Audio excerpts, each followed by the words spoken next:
Now, sometimes people have a hard time using Citrix Receiver if the plugin doesn't install correctly.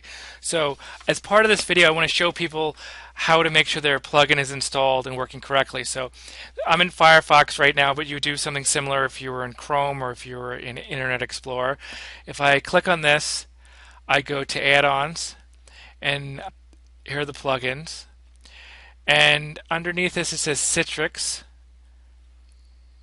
And ask to activate, well, you want to click on always activate. And if it says always activate, then it should open right up. If it says ask to activate, sometimes you can still open it up, but it's a process and a difficult one. So have it always activate is what it should be on. So I'm going to go back. That's the first issue that people face. Now, if you don't have the plugin at all, or if it didn't install, or if you're not sure if it's installed, I have a link to the plugin. The link to the plugin is right here. If you go to citrix.com, go receiver.html. It'd have to be this entire link.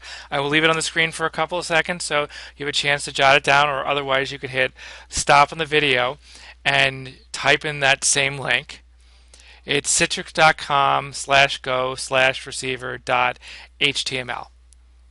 And that's how you would install it. And then after you install it, you obviously want to go in and make sure that your plugin is set to always activate so that it will likely work. Because what happens sometimes is people who go into this will click on a program and it'll show it downloading here, but then it doesn't install it. So you want to always have it saying always activate, and then that's less likely to happen. Now, it's recommended that you use Firefox when using Citrix Receiver or Xenweb. It can work on other browsers as well. If you're having a problem with one particular browser, sometimes the best option is to switch to another one if there's an issue in one browser that you have.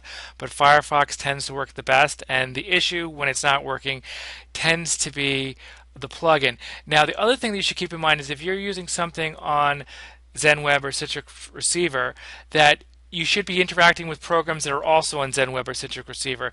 If you're trying to use a program, for instance, Microsoft Word here, and then use PowerPoint on your home computer, they won't interact well.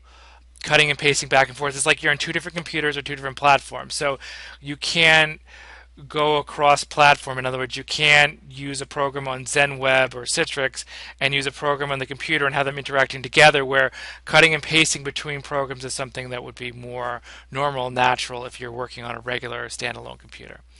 And these are my basic instructions about how to use Xenweb. This is John L. Sullivan for Chelmsford Public Schools. Thank you.